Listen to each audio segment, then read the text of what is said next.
Et c'est ma récente découverte, j'en suis très fier, donc écoutez attentivement s'il vous plaît. Lilian Alvarez, vous êtes freelance dans l'informatique. Vous êtes formateur aussi pour des freelances. Pourquoi est-ce que tu penses que tous les freelances devraient bien se former à négocier, en particulier dans les secteurs comme le social media où il y a énormément de compétition? En tant que travailleur indépendant, je pense encore plus en tant que freelance, on a un temps qui est limité, des ressources qui sont limitées. Et la question qu'on doit se poser, et même en tant qu'entrepreneur tout court, c'est comment est-ce que je peux investir mes ressources, qu'elles soient financières et en temps, etc., de la manière la plus intelligente possible pour avoir le meilleur retour sur investissement. Et je pense qu'aujourd'hui, beaucoup auraient à gagner à miser sur la négociation. Qu'est-ce qui se passe, selon toi, si on n'apprend pas à bien négocier, si on ne structure pas, par exemple, ses entretiens de vente, si on ne prépare pas ou si on ne fait pas, en fait, toutes les choses qui font qu'une négociation peut avoir un bon déroulé pour nous? Je pourrais te raconter plein d'anecdotes de freelance avec lesquels j'échange, que ce soit sur LinkedIn, que ce soit dans mon réseau, que ce soit dans ma formation, où j'ai des gens qui n'osent pas négocier et qui, de par le manque de négociation, vont créer du ressentiment envers leurs clients. C'est-à-dire que ils vont travailler, par exemple, et je le vois beaucoup sur les freelances dans le développement, typiquement, où les missions sont très très longues. Et j'imagine que c'est pareil, si tu t'inscris, enfin, l'objectif, c'est lorsque tu t'entends bien avec un client, c'est de t'inscrire dans la durée. Sauf que tu n'oses pas négocier au tout début. Donc peut-être que tu acceptes un prix assez bas. Puis derrière, peut-être que tu vas avoir d'autres opportunités. Du coup, tu vas dire, ah ouais, j'ai beaucoup mieux à côté. Du coup, je vais laisser tomber mon client, mais lui, il va m'en vouloir. Et j'ose pas demander une augmentation. Et il y a ce ressentiment qui se crée. Et finalement, au bout de quelques mois, quelques années parfois, même plusieurs années, eh ben, la relation qu'on avait avec le client se fracture. Et c'est dommage parce que peut-être que le client, lui, aurait été prêt à payer plus parce qu'il aurait aimé travailler avec cette personne, parce que finalement, le retour sur investissement pour lui, de travailler avec ce freelance était intéressant. Mais finalement, de par ce manque peut-être de courage ou que sais-je, eh bien, on se retrouve dans une situation où on perd cette relation. Ou pire, on se retrouve dans des situations où on est vraiment dominé par le client. Combien de freelances avec qui je discute qui me disent, voilà, Lilian, moi j'ai loupé mon augmentation, moi j'ai dans mon contrat, j'ai une clause, j'ai entendu ça dernièrement, où je ne peux augmenter mon taux journalier que de 10% par an. Et c'est uniquement en janvier. Je lui ai dit, mais pourquoi t'as signé ça? Ah, ben parce qu'ils me disaient que c'était leur principe, c'était leur process standard, que tous leurs prestataires signaient ça. T'as pas osé négocier. Et la négociation, c'est pas seulement l'aspect monétaire, c'est aussi les conditions de travail, c'est aussi les clauses dans les contrats. Tout ça se négocie. Et j'irai même plus loin. Si vous négociez mal, parfois vous pouvez très bien négocier votre prix, mais ça peut vous jouer des tours. Je prends un autre exemple d'un consultant qui a rejoint ma formation. Il avait négocié un super TJ. Je sais pas ce qu'il avait fait. Il leur avait retourné le cerveau. Il avait eu un TJ extraordinaire. Le problème, c'est qu'il avait signé leur contrat de prestation de service.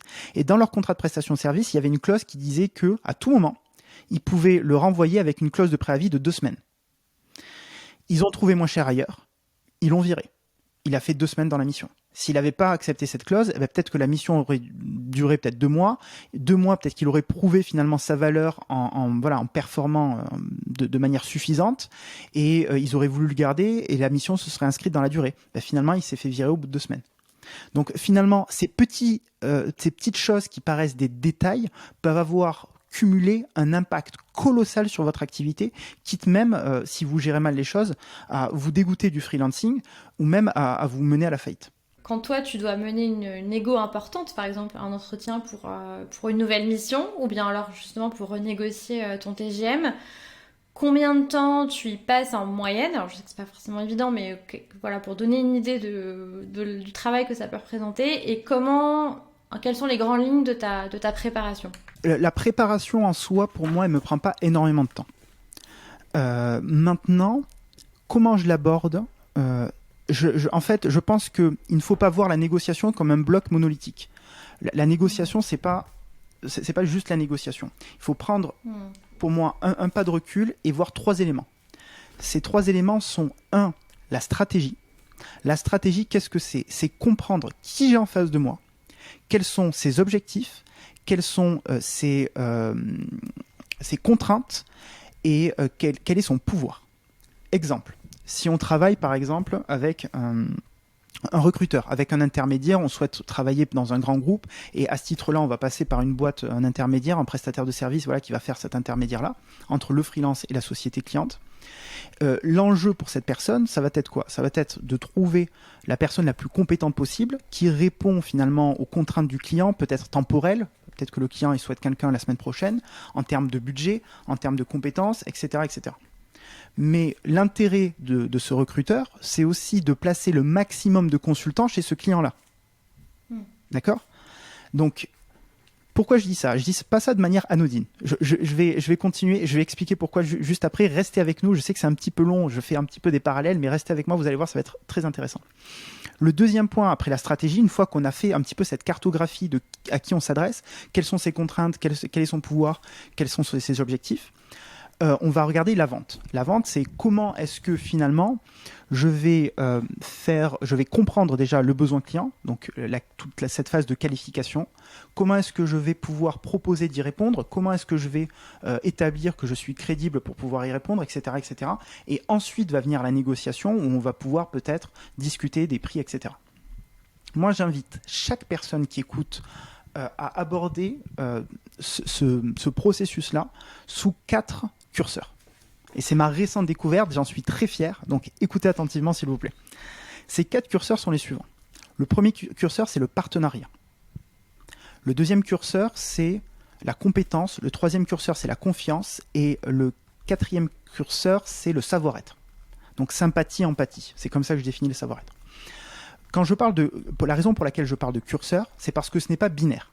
Ce n'est pas est-ce que je suis un bon partenaire, est-ce que je suis compétent, est-ce que j'ai confiance ou pas en cette personne, est-ce que cette personne a du savoir-être ou pas. C'est à quel point je suis compétent, à quel point j'ai confiance en cette personne. Parce que quand on modélise sous ce prisme-là, on comprend que notre objectif à nous, c'est de faire monter ces curseurs au maximum. Donc par exemple, je reprends mon exemple de tout à l'heure, si je discute avec un recruteur, je vais lui poser une question du genre dites-moi, mis à part ce poste actuel pour lequel on discute, est-ce que vous recherchez d'autres consultants ? Et c'est probablement le cas. Donc il va me dire oui, effectivement, je recherche 3 autres consultants, tel domaine, tel domaine, tel domaine. Je dis écoutez, j'ai peut-être des gens dans mon réseau qui pourraient correspondre à ce que vous recherchez. Est-ce que ça vous intéresse ? Après notre discussion, vous m'envoyez le descriptif de la mission et je regarde de mon côté. Si j'ai des gens qui pourraient convenir, je vous mets en relation avec eux. Est-ce que c'est quelque chose qui pourrait être pertinent, selon vous ? Et là, évidemment que les gens ils vont bondir de leur chaise, ils vont dire pour une fois qu'il n'y a pas quelqu'un qui me voit comme un parasite qui va prendre sa commission, parce que la plupart des freelances voient les intermédiaires comme des gens qui préemptent dans leur poche, mais qui au contraire va m'aider, qui va m'apporter du business, qui va m'aider peut-être aussi. Moi, il y a une autre phrase que j'aime bien dire, c'est imaginons qu'on travaille ensemble. Si durant la mission, j'identifie des besoins en consultant ou des besoins d'autres en prestation de service parce que j'identifie des problèmes clés, etc., est-ce que vous souhaitez que je vous tienne au courant pour que vous puissiez vous-même peut-être proposer d'autres solutions ? Je vous fais un petit rapport détaillé en expliquant les impacts négatifs pour le client, etc. Donc je vous donne toutes les billes pour que vous puissiez apporter plus de consultants sur la mission. Et personne ne fait ça. Et donc quand moi je fais ça, déjà on est tous jugés relativement aux autres prestataires, donc j'apparais bien plus séduisant entre guillemets que les autres, parce que quelque part ce curseur de partenariat, je le monte du maximum de mes capacités. Et ce que je viens de vous expliquer avec le curseur de partenariat, je le fais avec tous les autres. Donc une question que je vous invite à vous poser pour chacun de ces curseurs, c'est un exercice mental que j'aime bien, que je trouve très pertinent, c'est plutôt que se demander comment est-ce que je pourrais être un meilleur partenaire, demandez-vous qu'est-ce que je devrais faire pour être le pire partenaire qui soit ? Et inversez tout. Et là, vous trouverez plein d'idées. Donc, si je reprends un petit peu mes curseurs, la compétence, comment est-ce que je vais pouvoir paraître plus compétent ? Peut-être que je peux dire pour le nom des clients pour lesquels j'ai travaillé. Si je me retrouve face à un client qui est dans le secteur de hôtelier, par exemple, je vais dire, écoutez, j'ai déjà travaillé avec 5 entreprises de l'hôtellerie, voici ce que j'ai mis en place pour eux, voici les résultats que j'ai obtenus. Et si je veux augmenter le curseur de la confiance, je vais dire quoi ? Je vais dire, écoutez, souhaitez-vous que je vous mette en relation avec ces 5 entreprises-là pour lesquelles j'ai travaillé ? Je ne vais pas attendre qu'on me le demande. Je vais de moi-même le proposer. compétence, confiance, et le dernier c'est le savoir-être. Alors savoir-être, ça va paraître ridicule, les gens vont se moquer de moi, mais ne serait-ce que quand on dit bonjour, comment allez-vous, on le dit avec le sourire, et même au téléphone ça s'entend. Et par exemple, on connaît tous autour de nous des gens qui, bizarrement, ont l'air beaucoup plus chanceux que les autres. Et généralement, si vous observez ces gens-là, c'est parce qu'ils sont beaucoup plus sympathiques et empathiques que la moyenne.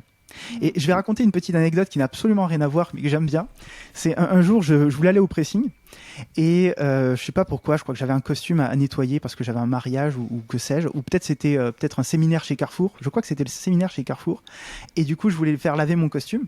Et j'ai regardé les avis du pressing à côté de chez moi sur Google, et ils étaient pas terribles. Et ils disaient souvent dans les commentaires que les propriétaires n'étaient pas très sympathiques. Et donc, je suis rentré dans le magasin avec mon costume à la main. Et je leur ai dit bonjour avec un grand sourire. Je leur ai demandé s'ils passaient une bonne journée. Puis ensuite, je me suis intéressé un petit peu à eux. Je leur ai dit, mais dites-moi, le lavage à sec, comment est-ce que ça fonctionne ? Et donc, la personne, elle s'est sentie... et c'était sincère en plus, parce que ça m'intéressait vraiment comment ça marche le lavage à sec. Et du coup, la personne m'a partagé un petit peu le processus. Puis ensuite, elle s'est retrouvée à me raconter une anecdote où un jour, ils ont eu un problème parce qu'en fait, dans ces machines-là, ils mettent de l'alcool. Il y a eu des vapeurs qui sont sorties. Du coup, ils étaient tous sous dans le magasin sans avoir même consommé une goutte d'alcool. Donc, elle m'a raconté toutes ces anecdotes-là. On a sympathisé. Le lendemain, je suis revenu parce que j'avais un petit peu de rouille sur un t-shirt blanc. Eh ben, qu'est-ce qu'elle a fait, cette personne? Elle a pris mon t-shirt, elle m'a dit, ah ben tiens, j'ai du produit, elle m'a frotté, tac, tac, tac, elle m'a dit, mets-le à la machine. Je lui ai dit, ben merci beaucoup, est-ce que je vous dois quelque chose? Elle me dit, mais non, il y a aucun souci, c'est avec plaisir. Et j'ai eu une expérience client bien meilleure que tous les gens pouvaient mettre en avis Google. Pourquoi? Parce que je suis arrivé avec le sourire, parce que je me suis intéressé à eux, parce que je fais preuve d'empathie, etc., etc. Et ça, c'est quelque chose qu'on doit faire, je pense, aussi en entretien, beaucoup plus. Si derrière... Alors, la question, c'est pourquoi s'embêter à faire tout ça?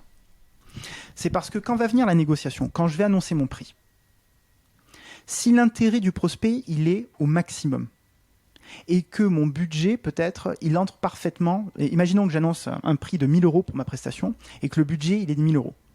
La personne ne va même pas chercher à négocier parce qu'elle va dire « j'ai vraiment envie de travailler avec cette personne ». Maintenant, prenons un autre cas. J'annonce un prix à 1 000 € et le budget est 500 €. La personne va être embêtée. Si je commence à négocier en disant « écoutez, est-ce que je pourrais vous fournir des arguments pour monter ce prix-là auprès de votre supérieur, parce que c'est pas vous, j'imagine, qui avez décidé que ce budget c'était 500 €. Moi, ça me paraît un petit peu faible.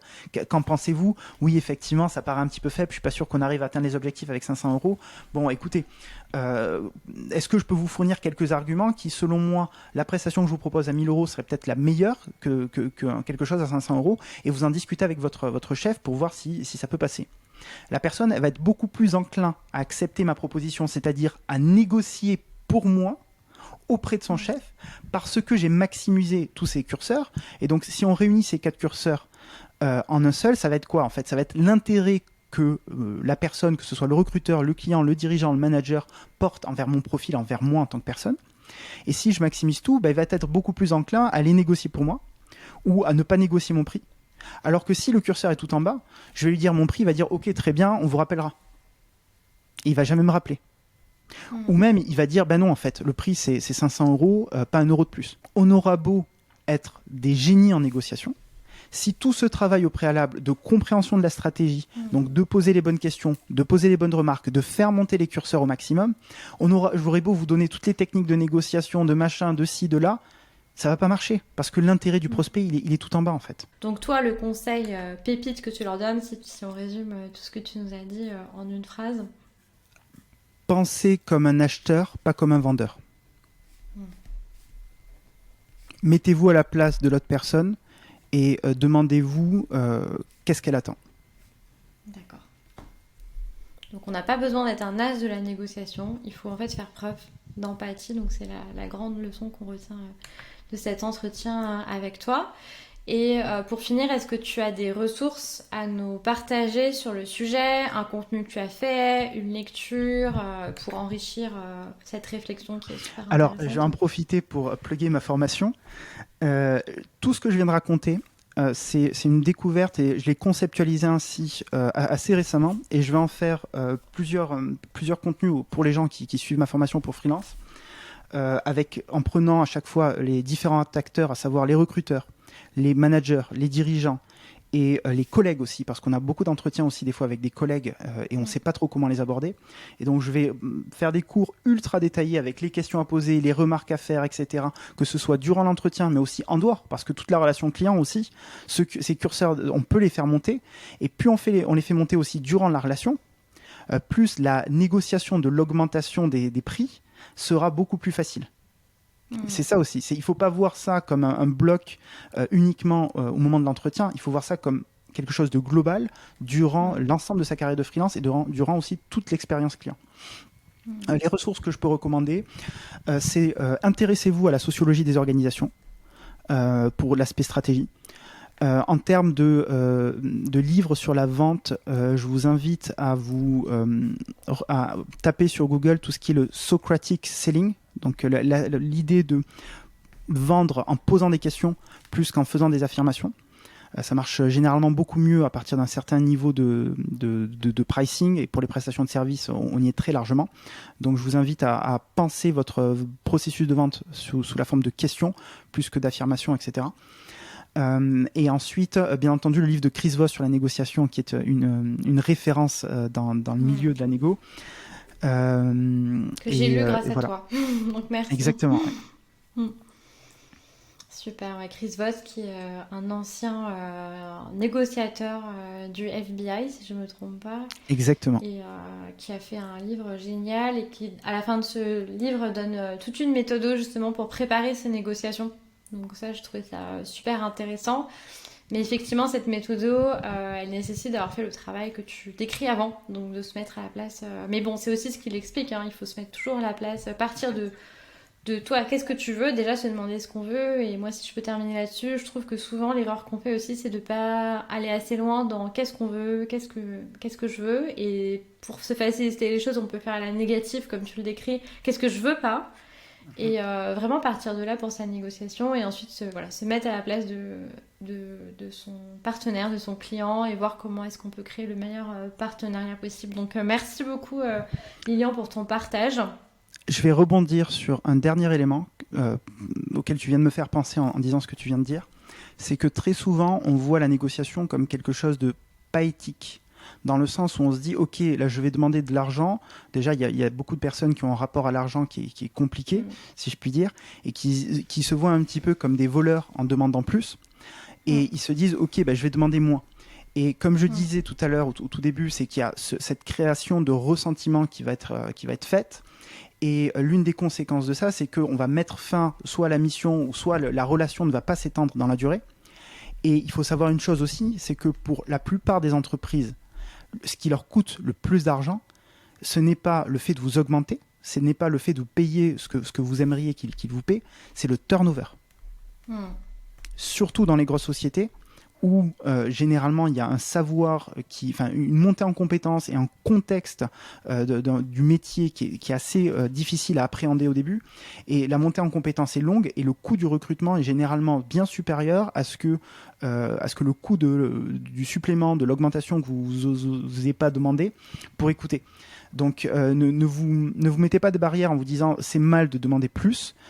C'est pas mal de demander plus, surtout quand vous allez vous inscrire dans la durée avec un prestataire, avec un client, pardon.